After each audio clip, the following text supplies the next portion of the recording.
Chapter 7, page 113. It was when curiosity about Gatsby was at its highest that the lights in his house failed to go on one Saturday night. And as obscurely as it had begun, his career as Trimalchio was over. Only gradually did I become aware that the automobiles which turned expectantly into his drive stayed for just a minute and then drove sulkily away. Wondering if he were sick, I went over to find out. An unfamiliar butler with a villainous face squinted at me suspiciously from the door. Okay, so it's Saturday night, and what's not happening? Yeah, right. Why? Right? The whole purpose was getting her attention, and now he's got her, so what's the point? Is Mr. Gatsby sick? No. After a pause, he added, "Sir," in a dilatory, grudging way. I hadn't seen him around, and I was rather worried. Tell him Mr. Carroway came over. Who? He demanded rudely. Carroway. Carroway. All right, I'll tell him. Abruptly, he slammed the door. My Finn informed me that Gatsby had dismissed every servant in his house a week ago and replaced them with half a dozen others, who never went into West Egg Village to be bribed by the tradesmen, but ordered moderate supplies over the telephone. The grocery boy reported that the kitchen looked like a pigsty, and the general opinion in the village was that the new people weren't servants at all. Next day, Gatsby called me on the phone. Going away? I inquired. No, old sport. I hear you fired all your servants. I wanted somebody who wouldn't gossip. Daisy comes over quite often in the afternoons. So the whole caravansary had fallen in like a card house at the disapproval in her eyes. So remember at the party, how did Daisy feel about it? It wasn't classy. Yeah, she didn't think it was classy. She thought it was just like, too in your face. And because of that, it was like, oh, well, I don't like it now either. And now he's just not having parties at all. I really feel like he would change everything he could about his personality to please her. There's some people Wolfsheim wanted to do something for. They're all brothers and sisters. They used to run a small hotel. I see. He was calling up at Daisy's request. Would I come to lunch at her house tomorrow? Miss Baker would be there. Half an hour later, Daisy herself telephoned and seemed relieved to find that I was coming. Something was up. And yet I couldn't believe that they would choose this occasion for a scene, especially for the rather harrowing scene that Gatsby had outlined in the garden. The next day was broiling, almost the last, certainly the warmest of the summer. Notice here he is using weather again. How do we feel on the hottest day of the year? Yeah, angry, annoyed, right? Things that might usually just mildly irritate you or suddenly like, you almost want to fight. Like you're just so frustrated. As my train emerged from the tunnel into sunlight, only the hot whistles of the National Biscuit Company broke the simmering hush at noon. The straw seats of the car hovered on the edge of combustion. That means the seats were so hot it felt like they were about to catch fire. The woman next to me perspired delicately for a while under her white shirtwaist, and then, as her newspaper dampened under her fingers, it's so hot, your fingertips are sweating, gross, lapsed despairingly into deep heat with a desolate cry. Her pocketbook slapped to the floor. Oh my, she gasped. I picked it up with a weary bend and handed it back to her, holding it at arm's length and by the extreme tip of the corners to indicate that I had no designs upon it. But everyone nearby, including the woman, suspected me just the same. Hot, said the conductor to familiar faces. Some weather. Hot, hot, hot. Is it hot enough for you? Is it hot? Is it... It just sounds so annoying. My commutation ticket came back to me with a dark stain from his hand. That anyone should care in this heat whose flushed lips he kissed, whose head made damp the pajama pocket over his heart. Through the hall of the Buchanan's house blew a faint wind, carrying the sound of the telephone bell out to Gatsby and me as we waited at the door. The master's body, roared the butler into the mouthpiece. I'm sorry, madam, but we can't furnish it. It's far too hot to touch this noon. What he really said was, yes, I'll see. He set down the receiver and came toward us, glistening slightly to take our stiff straw hats. Madame expects you in the salon, he cried, needlessly indicating the direction. In this heat, every extra gesture was an affront to the common store of life. The room, shadowed well with awnings, was dark and cool. Daisy and Jordan lay upon an enormous couch like silver idols weighing down their own white dresses against the singing breeze of the fans. We can't move, they said together. Jordan's fingers, powdered white over their tan, rested for a moment in mine. And Mr. Thomas Buchanan, the athlete? I inquired. Simultaneously, I heard his voice, gruff, muffled, husky, at the hall telephone. Gatsby stood in the center of the crimson carpet and gazed around with fascinated eyes. Daisy watched him and laughed, her sweet, exciting laugh. A tiny gust of powder rose from her bosom into the air. So he's been thinking about her for all of these years, and now he's in her house.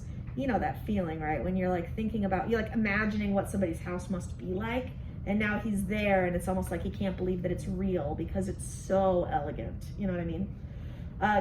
The rumor is, whispered Jordan, that that's Tom's girl on the telephone. We were silent. The voice in the hall rose high with annoyance. Very well then, I won't sell you the car at all. I'm under no obligations to you at all. And as for you bothering me about it at lunchtime, I won't stand that at all. Holding down the receiver, said Daisy cynically. No, he's not, I assured her. It's a bona fide deal. I happen to know about it. Tom flung, okay, so he's talking to somebody on the phone about selling his car. Do you remember who was it that wanted to buy his car? Yeah, it's Myrtle's husband, Mr. Wilson. So remember how over here in the Valley of Ashes, George runs this garage, and then they live in an apartment right upstairs. So earlier, George was telling Tom, like, hey, you were wanting to sell that car anyway. If you sell it to me, I can resell it and make some money. Also, what color is Tom's car? White. Do you remember? No, it's blue. It's gonna matter later. It's gonna matter. So the other one is yellow, yeah. But Tom's car is blue. Just kind of file that away because it's gonna matter. All right, so blah, blah, blah. Tom flung open the door, blocked out its space for a moment with its thick body, and hurried into the room. Mr. Gatsby! He put out his broad, flat hand with well-concealed dislike. I'm glad to see you, sir. Nick, make us a cold drink, cried Daisy. As he left the room again, she got up and went over to Gatsby and pulled his face down, kissing him on the mouth. You know I love you, she murmured. You forget there's a lady present, said Jordan. Daisy looked around doubtfully. You kiss Nick, too. What a low, vulgar girl. I don't care, cried Daisy and began to clog on the brick fireplace. Then she remembered the heat and sat down guiltily on the couch, just as a freshly laundered nurse leading a little girl came into the room. What do you think about Daisy kissing Gatsby like that? Yeah, she's being bold, right? It's almost like maybe she doesn't care anymore or something's going on. Go ahead. When she told Tom to go get her drink, like, is that the same way that, like, the mistress treats the husband? Like, What do you mean like the way she ordered him to go get her drink? But what do you mean by mistress? Tom's mistress. Like the way. Oh, yeah, that is an interesting parallel. That is kind of the way Myrtle treats George, right? Just bossing him around like that. Yeah. I'd never thought of that, but you're totally right. Tom, like, would, like, let her talk to him. Yeah, that's a good point. And so he's just like right outside the room in the hallway, and here she's kissing Gatsby on the lips. Okay, go ahead. What does low vulgar mean? What a low, vulgar girl. It just means like, being inappropriately sexy in public. Being inappropriately sexual in public. You know what I mean? Like PDA where it's not required. She's making fun of her, but she doesn't mean it. She doesn't care. Then she remembered the heat and sat down. We're on the very top of 117. Then she remembered the heat and sat down guiltily on the couch just as a freshly laundered nurse leading a little girl came into the room. Had anybody forgotten that she was a kid? Remember? She told us about giving birth, and then they've never talked about this kid since then. So what kind of parents do we think they are? Yeah, they're not present with that kid. Like, they probably don't give that kid any attention. It's a really good thing they have all that old money, because that girl's going to need a good therapist later. Like, these are not good parents. Blessed precious, she crooned, holding out her arm. Come to your own mother that loves you. The child, relinquished by the nurse, rushed across the room and rooted shyly into her mother's dress. The blessed precious. Did mother get powder on your old yellowy hair? Stand up now, say howdy do. Gatsby and I in turn leaned down and took the small reluctant hand. Afterward, he kept looking at the child with surprise. I don't think he'd ever really believed in its existence before. I got dressed before luncheon, said the child, turning eagerly to Daisy. That's because your mother wanted to show you off.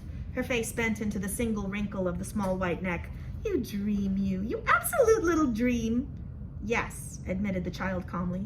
Aunt Jordan's got on a white dress too. How do you like mother's friends? Daisy turned her around so that she faced Gatsby. Do you think they're pretty? Where's Daddy? She doesn't look like her father, explained Daisy. She looks like me. She's got my hair and shape of the face. Daisy sat back upon the couch. The nurse took a step forward and held out her hand. Come, Pammy. Goodbye, sweetheart. With a reluctant backward glance, the well-disciplined child held to her nurse's hand and was pulled out the door, just as Tom came back, preceding 4 gin rickeys that clicked full of ice. Okay, there are 2 really interesting things that happened on that page. One is that Gatsby's looking at the kid like he didn't believe that it actually exists. Gatsby knew that she had a kid, but now that he's seeing this kid, it's just like, holy, it's real. Why is that so hard for him to believe? Like she would sleep with Tom or something? Yeah, right? So this is physical proof that she has had sex with Tom at least once, right? What were you going to say? I was just asking how the kid was, The kid's, I think the kid's 3 or 4. She's little. But also, it's like, think about what we were talking about yesterday. What does Gatsby really want? Yeah, right? He wants her to say that she never loved Tom. He wants to erase those whole 5 years, and now here's some physical proof that it happened, right? He can't erase this kid. I mean, you can't. Yeah, I know. My brain went there too. Okay, but here's the other thing. Did you notice, what does Daisy say in response? When she notices him looking at the girl, she's like, oh, what'd she say about the kid? Yeah, she doesn't look like Tom, she looks like me. She wants Gatsby to see this kid as just an extension of her, right? So what does this mean maybe Daisy's considering doing? Maybe, right? Maybe. Gatsby took up his drink. They certainly look cool, he said with visible tension. We drank in long, greedy swallows. I read somewhere that the sun's getting hotter every year, said Tom genially. It seems that pretty soon the Earth's gonna fall into the sun. Or wait a minute, it's just the opposite. The sun's getting colder every year. Come outside, he suggested to Gatsby. I'd like you to have a look at the place. I went with them out to the veranda. On the green sound, stagnant in the heat, one small sail crawled slowly toward the fresher sea. Gatsby's eyes followed it momentarily. He raised his hand and pointed across the bay. I'm right across from you. So you are. Our eyes lifted over the rose beds and the hot lawn and the weedy refuse of the dog days along shore. Slowly, the white wings of the boat moved against the blue, cool limit of the sky. Ahead lay the scalloped ocean and the abounding Blessed Isles. There's sport for you, said Tom, nodding. I'd like to be out there with them for about an hour. We had luncheon in the dining room, darkened, too, against the heat, and drank down nervous gaiety with the cold ale. What do we do with ourselves this afternoon, cried Daisy, and the day after that? And the next 30 years! Don't be morbid, Jordan said. Life starts all over again when it gets crisp in the fall. But it's so hot, insisted Daisy on the verge of tears. And everything's so confused. Let's all go to town. Her voice struggled on through the heat, beating against it, molding its senselessness into forms. I've heard of making a garage out of a stable, Tom was saying to Gatsby. But I'm the first man who ever made a stable out of a garage. Who wants to go to town? Demanded Daisy insistently. Gatsby's eyes floated toward her. Ah, she cried. You look so cool. Their eyes met, and they stared together at each other alone in space. With an effort, she glanced down at the table. You always look so cool, she repeated. She had told him that she loved him, and Tom Buchanan saw. He was astounded. His mouth opened a little, and he looked at Gatsby and then back at Daisy as if he had just recognized her as someone he knew a long time ago. You resemble the advertisement of the man, she went on innocently. You know, the advertisement of the man. All right, broke in Tom quickly. I'm perfectly willing to go to town. Come on, we're all going to town. He got up, his eyes still flashing between Gatsby and his wife. No one moved. Come on! His temper cracked a little. What's the matter anyhow? If we're going to town, let's start. His hand, trembling with his effort at self-control, bore to his lips the last of his glass of ale. Daisy's voice got us to our feet and out onto the blazing gravel drive. Are we just going to go? She objected. Like this? Aren't we going to let anyone smoke a cigarette first? Everybody smoked all through lunch. Oh, let's have fun, she begged him. It's too hot to fuss. He didn't answer. Have it your own way, she said. Come on, Jordan. They went upstairs to get ready while we 3 men stood there shuffling the hot pebbles with our feet. A silver curve of the moon hovered already in the western sky. Gatsby started to speak, changed his mind, but not before Tom wheeled and faced him expectantly. Have you got your stables here? Asked Gatsby with an effort. About a quarter of a mile down the road. Oh, a pause. I don't see the idea of going to town, broke out Tom savagely. Women get these notions in their heads. Shall we take anything to drink? Called Daisy from an upper window. I'll get some whiskey, answered Tom. He went inside. Gatsby turned to me rigidly. I can't say anything in this house, old sport. She's got an indiscreet voice, I remarked. It's full of... I hesitated. Her voice is full of money, he said suddenly. That was it. I'd never understood before. It was full of money. That was the inexhaustible charm that rose and fell in it. The jingle of it, the symbol song of it. High in a white palace, the king's daughter, the golden girl. Okay, 2 big things we gotta talk about. Number 1, did Daisy really say the words I love you to Gatsby? No. What happened that Tom figured it out? The way they were looking at each other. Yeah, it was the way they were looking at each other. She was just saying, like, we're all so hot. You look cool. You always look so cool. It wasn't the words. It was just like, that feeling when you're around someone and they're communicating a lot more than what they're actually saying. Right, Isaiah? You know that feeling. I'm just joking because I'm communicating. Put your phone away. Yeah. Right, got it.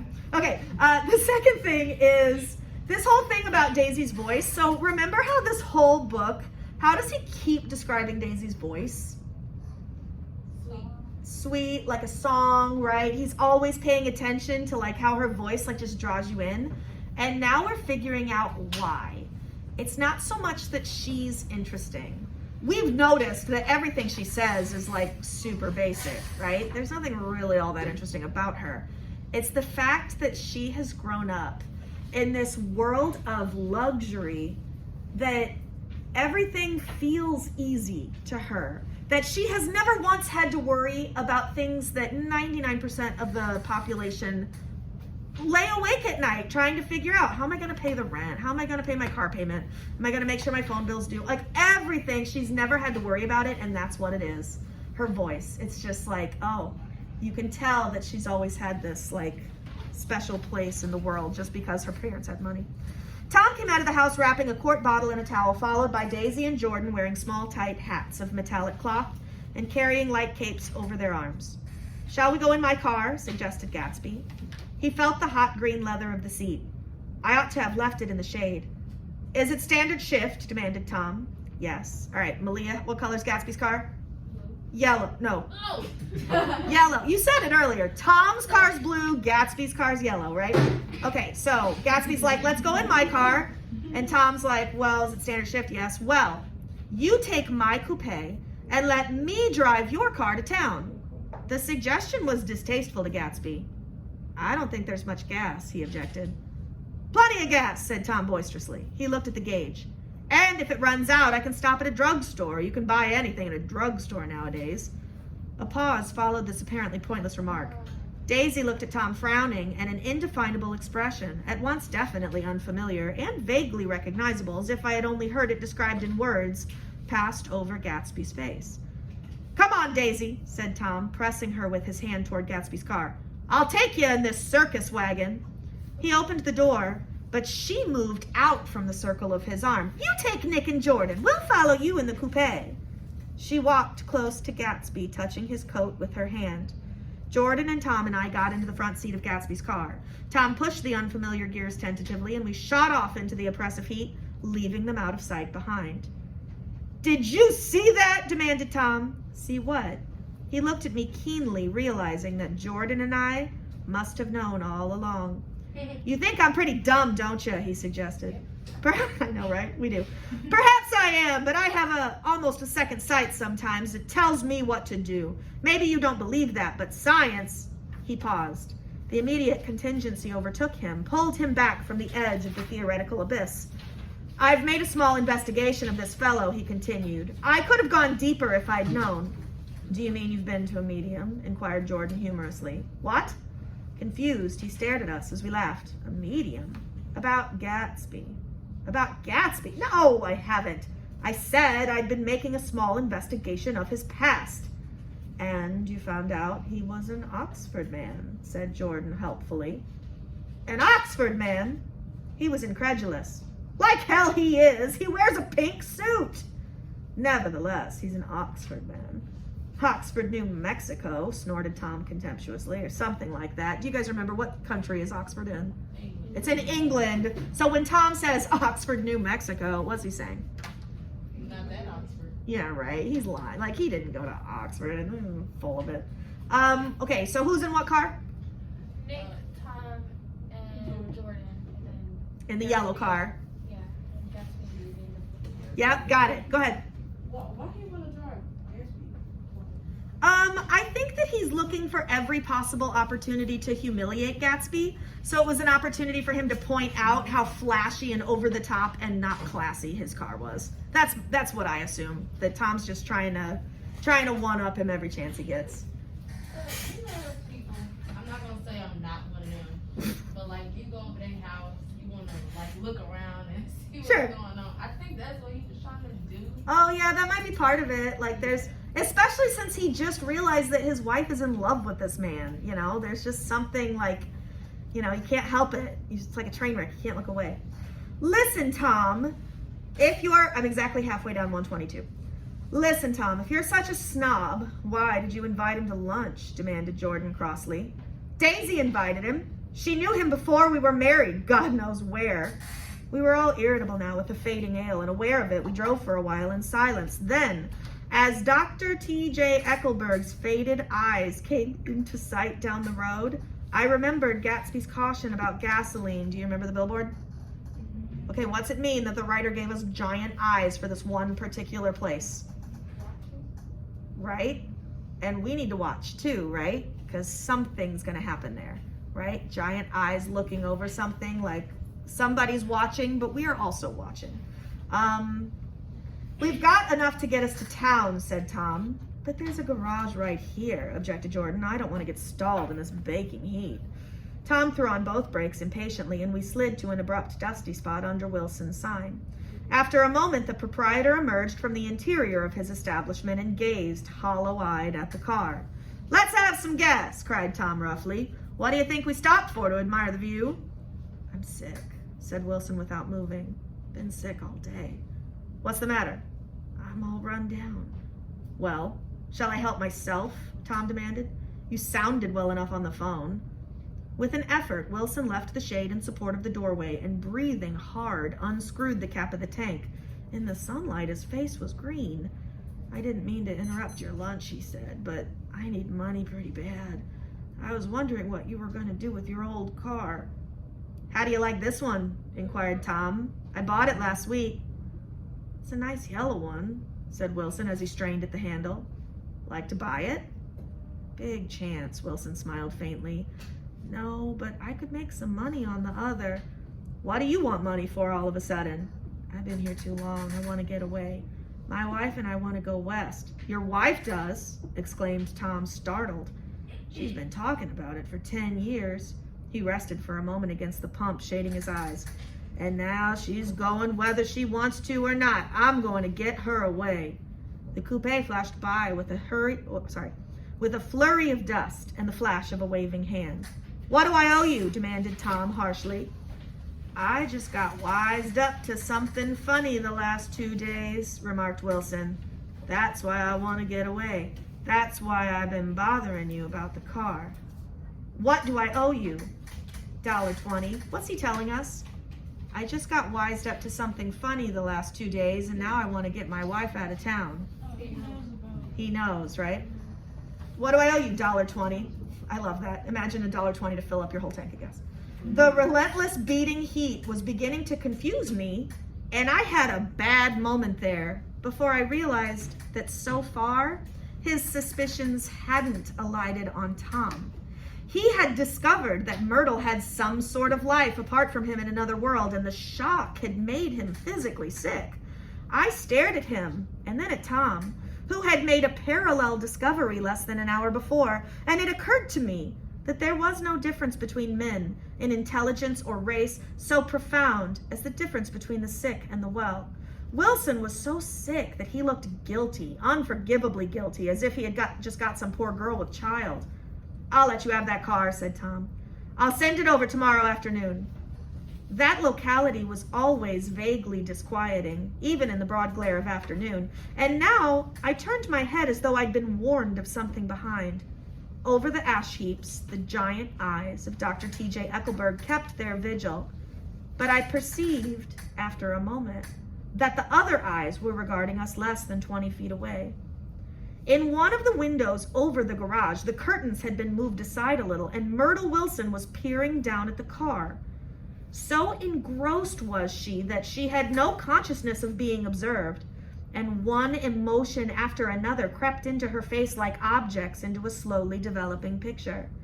Her expression was curiously familiar. It was an expression I'd often seen on women's faces, but on Myrtle Wilson's face, it seemed purposeless and inexplicable, until I realized that her eyes, wide with jealous terror, were fixed not on Tom, but on Jordan Baker, whom she took to be his wife. Okay, so turns out, go ahead, what were you gonna say? Okay, so he looks over and he notices that Myrtle's at the window. So remember how their apartment's upstairs, and she's looking down at them. So what exactly is she seeing? Which car, whose car does she think this is? Right, she's seeing Gatsby's yellow car, but because Tom's the one driving it, she's just gonna assume that this is his car, right? And what is the thing that she's mistaking? Right, she's staring at Jordan with jealous hatred, and Nick's like, what is up with her? Oh, right, she thinks that Jordan's Daisy. We know Jordan's not Daisy. I'll let you have, wait, where the heck am I? 1:25 right after the break. There is no confusion like the confusion of a simple mind. I love it that he's calling Tom simple. And as we drove away, Tom was feeling the hot whips of panic. His wife and his mistress, until an hour ago secure and inviolate, were slipping precipitately from his control. When he woke up this morning, how many women did he have? And right now, how many women does he have? Mm-hmm. Instinct made him step on the accelerator with the double purpose of overtaking Daisy and leaving Wilson behind, and we sped along toward Astoria at 50 miles an hour until among the spidery girders of the elevated we came in sight of the easygoing blue coupe. Those big movies around 50th Street are cool, suggested Jordan. Sorry, I did that in the wrong voice. I love New York on summer afternoons when everyone's away. There's something very sensuous about it, overripe, as if all sorts of funny fruits were going to fall into your hands. The word sensuous had the effect of further disquieting Tom. But before he could invent a protest, the coupe came to a stop, and Daisy signaled us to draw up alongside. Where are we going? She cried. How about the movies? It's so hot, she complained. You go. We'll ride around and meet you after. With an effort, her wit rose faintly. We'll meet you on some corner. I'll be the man smoking 2 cigarettes. We can't argue about it here, Tom said impatiently as a truck gave out a cursing whistle behind us. You follow me to the south side of Central Park in front of the plaza. Several times he turned his head and looked back for their car, and if the traffic delayed them, he slowed up until they came into sight. I think he was afraid they would dart down a side street and out of his life forever, but they didn't. And we all took the less explicable step of engaging the parlor of a suite in the Plaza Hotel. Have you guys ever seen Home Alone 2? That's the Plaza Hotel, right? That's how fancy it is. That's where they are. The prolonged and tumultuous argument that ended by herding us into that room eludes me, though I have a sharp physical memory that in the course of it, my underwear kept climbing like a damp snake around my legs, and intermittent beads of sweat raced cool across my back. The notion originated with Daisy's suggestion that we hire 5 bathrooms and take cold baths, and then assumed more tangible form as a place to have a mint julep. Each of us said over and over that it was a crazy idea. We all talked at once to a baffled clerk and thought, or pretended to think, that we were being very funny. The room was large and stifling, and though it was already 4 o'clock, opening the windows admitted only a gust of hot shrubbery from the park. Daisy went to the mirror and stood with her back to us, fixing her hair. It's a swell suite, whispered Jordan respectfully, and everyone laughed. Open another window, commanded Daisy without turning around. There aren't any more. Well, we'd better telephone for an axe. The thing to do is to forget about the heat, said Tom impatiently. You make it 10 times worse by crabbing about it. He unrolled the bottle of whiskey from the towel and put it on the table. Why not let her alone, old sport? Remarked Gatsby. You're the one that wanted to come to town. There was a moment of silence. The telephone book slipped from its nail and splashed to the floor, whereupon Jordan whispered, Excuse me, but this time no one laughed. I'll pick it up, I offered. I've got it. Gatsby examined the parted string, muttered, in an interested way, and tossed the book on a chair. That's a great expression of yours, isn't it? Said Tom sharply. What is? All this old sport business. Where'd you pick that up? Now see here, Tom, said Daisy, turning around from the mirror. If you're going to make personal remarks, I won't stay here a minute. Call up and order some ice for the mint julep. As Tom took up the receiver, the compressed heat exploded into sound, and we were listening to the portentous chords of Wendelson's wedding march from the ballroom below. Okay, dun, dun, dun, dun. So what's happening downstairs? Okay, now notice, this is an example of one of our vocab words. Downstairs, what is it? Exactly, right? Downstairs, we're seeing the beginning of a marriage, right? With all of the optimism and excitement and romance, right? And upstairs, we're seeing, right. As Tom, no, I just said that. So we're a little more than halfway down 127. Imagine marrying anyone in this heat, cried Jordan dismally. Still, I was married in the middle of June, Daisy remembered. Louisville in June. Oh, somebody fainted. Who was it fainted, Tom? Biloxi, he answered shortly. A man named Biloxi. Biloxi. And he made boxes. That's a fact. And he was from Biloxi, Mississippi. They carried him into my house, appended Jordan, because we lived just 2 doors from the church.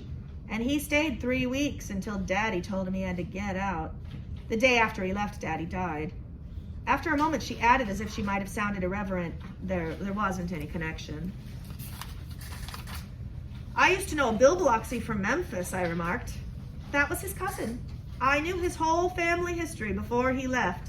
He gave me an aluminum putter that I use today. The music had died down as the ceremony began, and now a long cheer floated in at the window, followed by intermittent cries of yay, yay, yay, and finally by a burst of jazz as the dancing began. So from here until the end of the scene, you got to pay attention. When does he mention the wedding music? When does he mention that they can hear the wedding? Because it's always going to be at a certain type of moment when a certain type of thing is happening upstairs. We're getting old, said Daisy. If we were young, we'd rise and dance.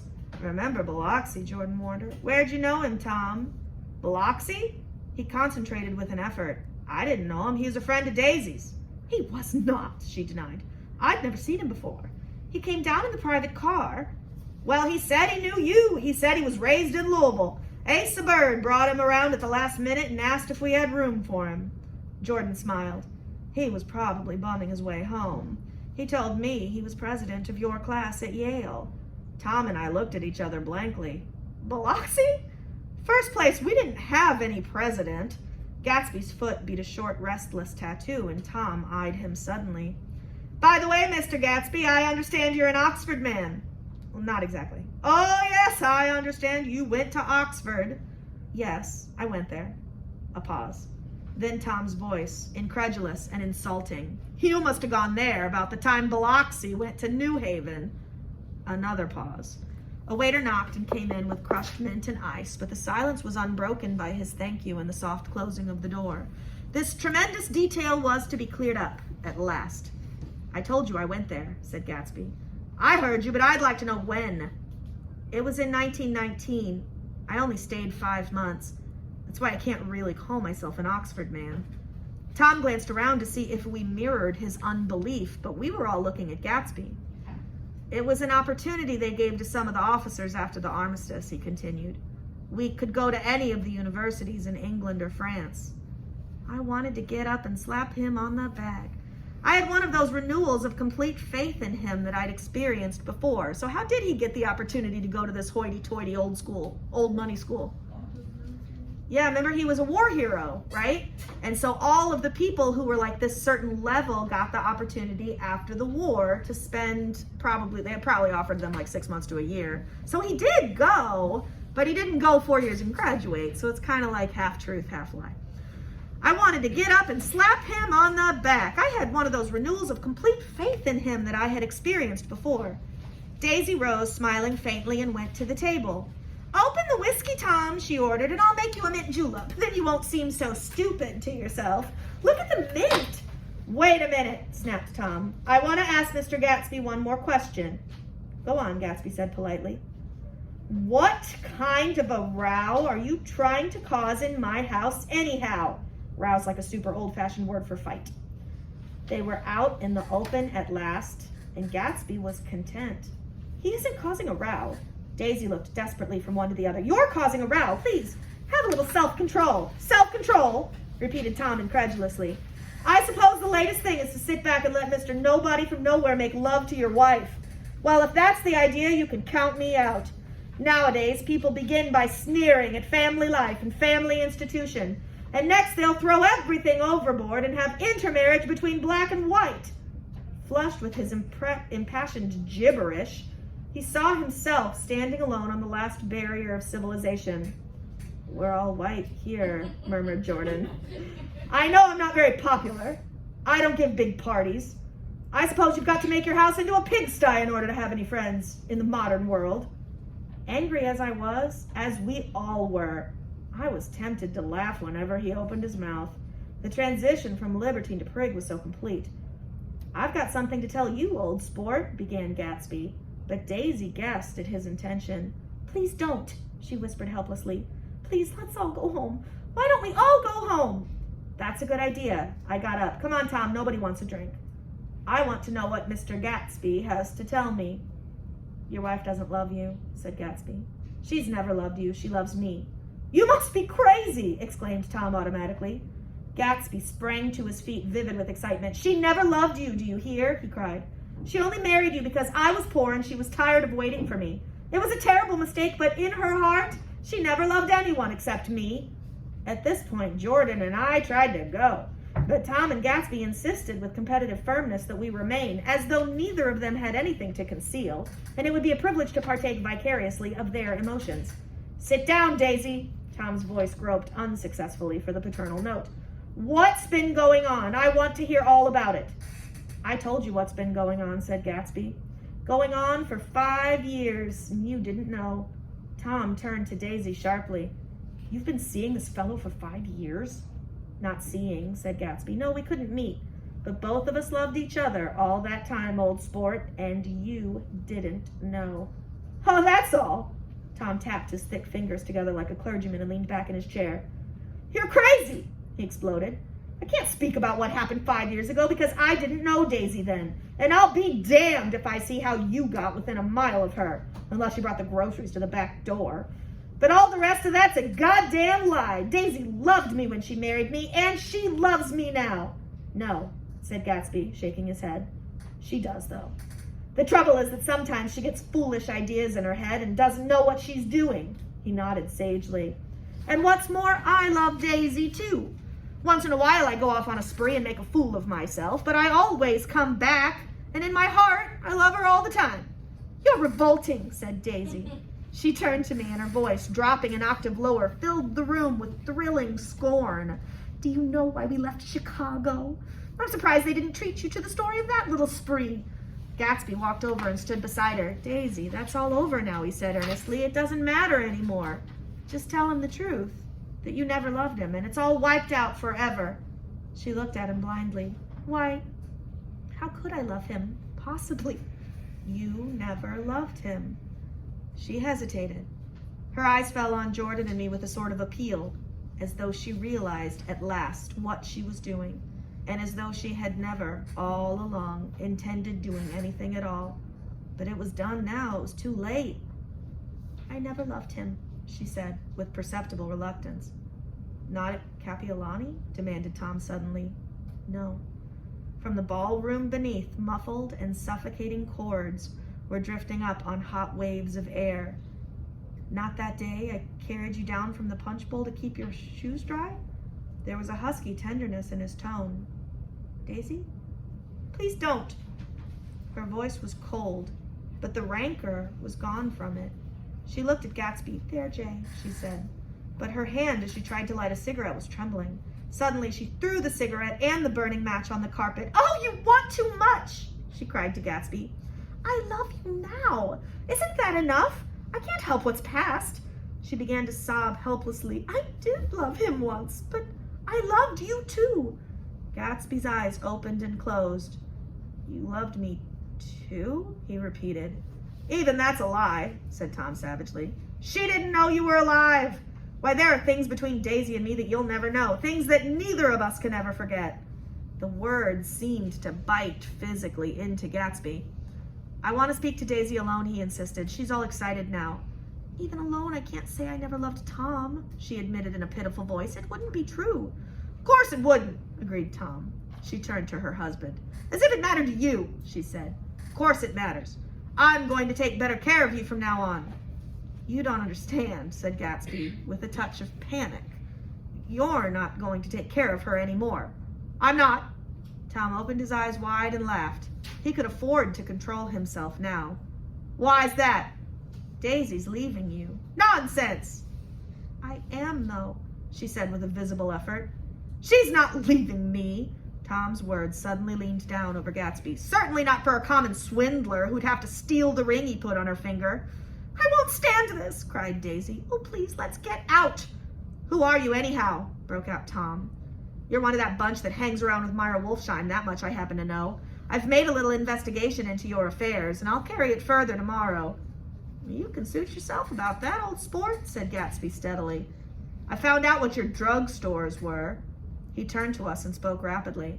He and this Wolfsheim bought up a lot of side street drugstores here and in Chicago and sold grain alcohol over the counter. That's one of his little stunts.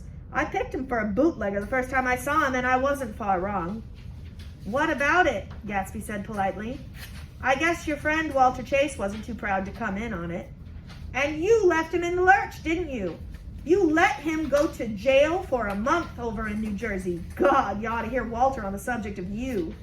He came to us, dead broke. He was very glad to pick up some money, old sport. Don't you call me old sport, cried Tom. Gatsby said nothing.